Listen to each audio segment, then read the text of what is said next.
ታሪክ የለም። ገባሽ? ስለዚህ አሁን ያሙነ እኔ አማራጭ መቼም ቢሆን ልጅሽን ለእኔ አሰጥተሽ ለመሄድ አማራጭ ልሆን አልችልም። ለምን ማየት መንገድ እውነት ለመናገር ማለት ነው።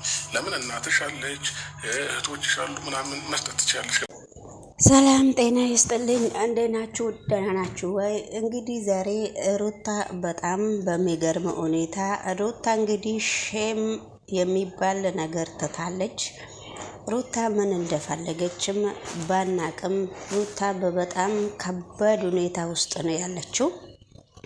ነገሮቹ ግን ከባድ ቢሆኑባትም ሩታ በጣም ፈተና እየበዛባትም እንደሆነ ሁላችንም አብረን እናውቃለን ማለት ነው። ውድ ተመልካች ግን በጣም እውነቱ ለመናገር እንግዲህ በጣም የሷ ነገር ከባድ ቢሆንም ነገሮቹ በጣም በአሁኑ ጊዜ ቢከብድም አብርሽም እንደ ወንድነቱ በጣም ለምኗት ነበረ። በኋላ እንደዚህ እንደምትቆጭም ታይ አንዴ ተስፋ ከቆረኩ በድጋሜ ተመልሰሽ አታገኘኝም ታይ እረፊ ስትባል ነበረ። በጣም ለምኗት ነበረ። አሁን ደግሞ በሰውም አንዴ በልጁ ትመጣለች፣ አንዴ የቅናት መንፈስ ይዟት በጣም እያጦዟት ነው ሩታ በአሁን ሰዓት። እንግዲህ ሩታ በወንድሙም በሷ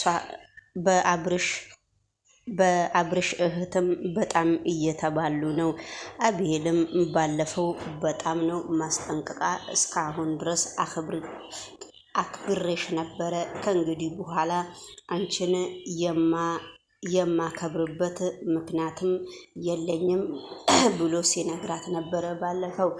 እሷ ደግሞ በገዛ ቤቷ ካሜራ ደቅና በጣም በአሁኑ ሰዓት አብርሽን በጣም እየለመነችው ነው። አብርሽ እኔ ተይኝ የራሴን ህይወት ጀምሬያለሁ። በፊትንም አንዴ ከቆረጠልኝ ምንም በምንም ታምር ልትመልሽኝ አትችይምና ስራትሽን ይዘሽ ቁጭ ብቲ ብሎ ሲለምናት ነበረ። አሁን ደግሞ ካሜራ መደቀን ትወዳለችና ሩታ ካሜራ ስትደቅን እስከ ቤት ድረስ መጥራት ጀምራለች።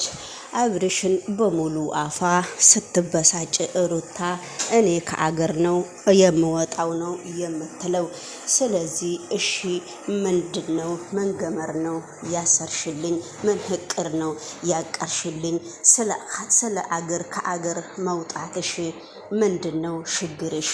ብሎም አልጠየቃትም።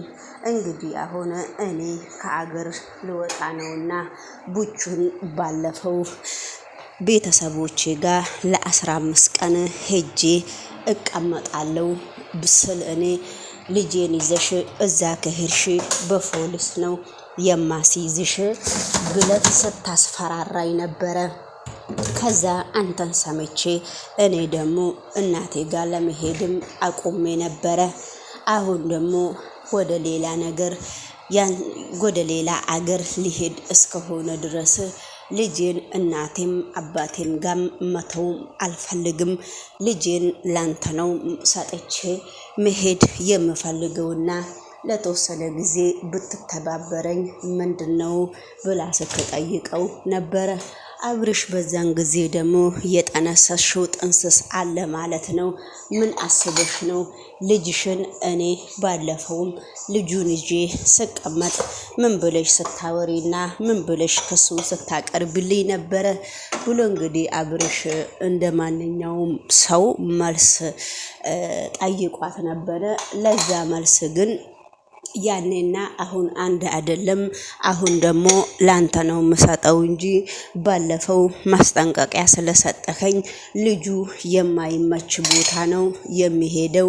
በዛን ጊዜ ለልጅ አይመቸኝም።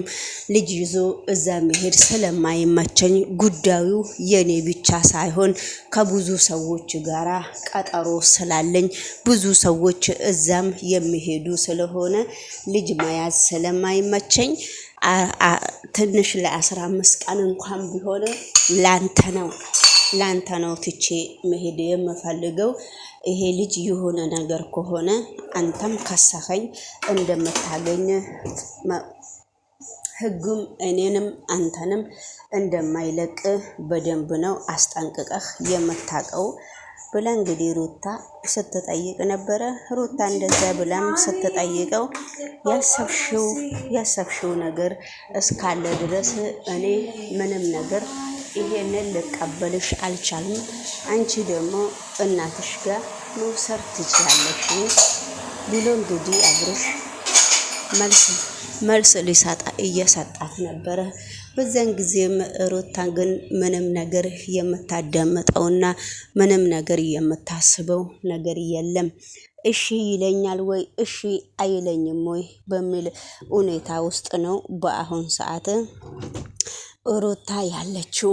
ነገር ግን ቢሆንም አብርሽ አንቺ ለልጅሽ የማትቀሪበት ቦታ ለልጅሽ ቦታ ካጣሽ እኔ አሁን የራሴ ላይፍ ላይ እስካለሁ ልጄን ተቀብዬ እኔ ጋር ማስቀመጥ ስለማልችል አንቺ ደግሞ ከልጅሽ የሚበልጥ ነገር አለ ወይ ነው የአብርሽ ጥያቄ።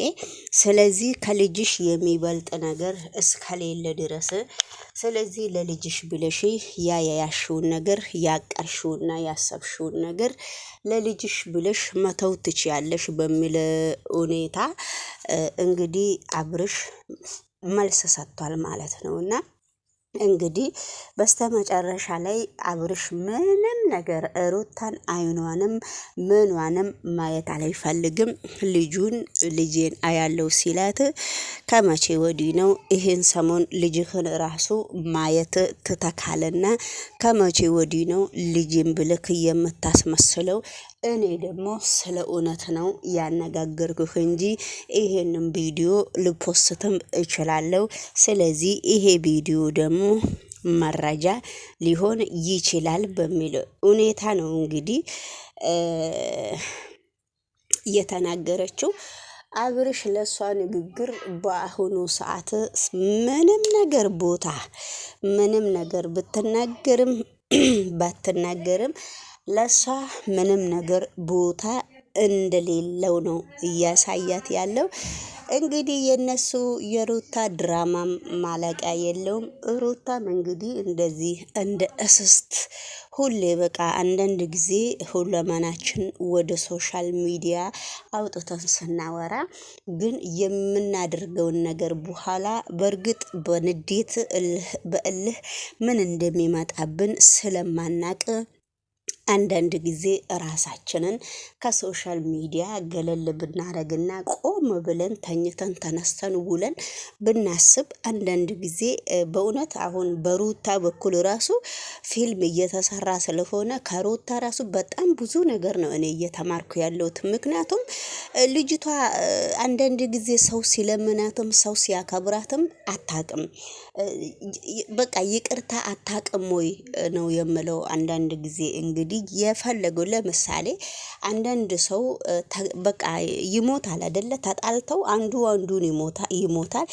ያኛው ሰው ወደ እስር ቤት ሲገባ በእውነት በአገር ላይ እንኳን ካሳ የሚባል ሽማግሌዎቹ በእንትን ማለት ነው በደንብ አለ አይደለ እንዴ?